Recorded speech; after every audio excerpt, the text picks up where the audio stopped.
देखिए मेरे पास में जो जो एक छोटा सा ये स्मारक है जिसके साथ में हम बैठे हैं, और ये विडंबना देखिए, ये कि एक ये जो योद्धा हैं उनका स्मारक ये सड़क के बीच में आ गया, तो सड़क को नहीं घुमाया गया, सड़क ही निकाल दी गई, और इनका जो ये स्टेचू है जिसको यहाँ की लोकल भाषा में हम देवड़ी बोलते हैं, इसको सड़क के अंदर ही दबा दिया गया। तो ये मेरे साथ यहाँ के जो ग्रामीण हैं वो हैं। मूल सिंह जी, ये बताइए कि ये जो किन योद्धाओं की है और इन्होंने किस युद्ध के अंदर वीर गति प्राप्त करी थी? ये देवली राव दौलत सिंह जी की है। 1847 ईस्वी की समय की बात है। जोधपुर के महाराजा थे विजय सिंह जी। विजय सिंह जी और उनके मराठों के बीच में युद्ध हुआ था मेड़ता में।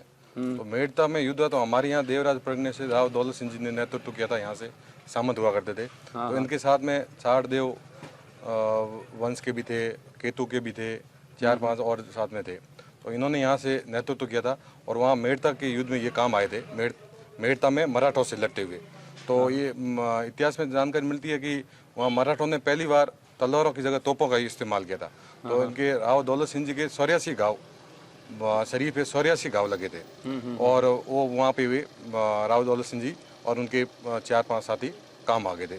शंभू सिंह जी थे एक 60 दे चुके, और एक केतु के थे नाथू सिंह जी, 4-5 और भी साथ में थे, और वहाँ वो काम आ गए थे। और उनकी दौलत सिंह जी की ये देवली है।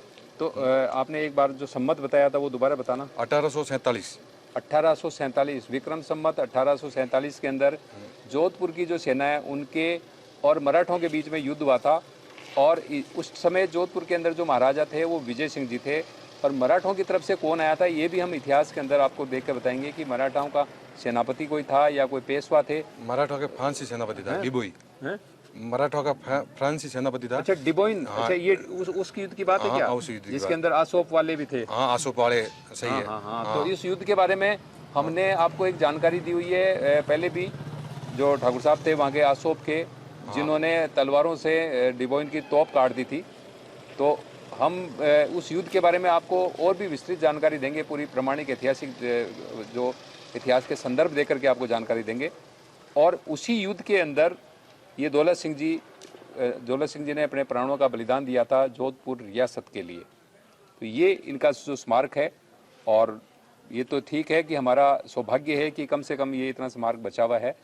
और मैं सेतरावा के जितने भी जो ग्रामवासी है उनसे अपील करूंगा कि इन एक महान योद्धा का जो स्मारक है इसको इसी रूप के अंदर रखें और इसका पूरा संरक्षण करें। ये प्रतिमा क्षतिग्रस्त हो गई थी और इसके 2 टुकड़े हो गए थे। गांव वालों ने इसके जो नीचे जो ये शिलालेख लगा है इसको उठा करके एक जगह सुरक्षित रखा हुआ है, और ऊपर जो प्रतिमा थी उसको जहाँ पर ये पहले था उसी स्थान के ऊपर यहाँ पे सड़क के बीच में गाड़ दिया गया है। इस तरह राव दौलत सिंह जी की जो प्रतिमा है वो सुरक्षित तो है, लेकिन ये खंडित भी हो चुकी है। गांव वालों को चाहिए कि ये इनका जो ये शिलालेख है इसको कहीं ना कहीं सुरक्षित रखे। हालांकि ये अभी एक घर के अंदर सुरक्षित रखा हुआ है, लेकिन भविष्य में इसको सुरक्षित रखने की आवश्यकता है। हमारे साथ सेतरावा गांव के कई नागरिक साथ थे और उन्होंने वायदा किया है कि हम इस शिलालेख को सुरक्षित रखेंगे। धन्यवाद।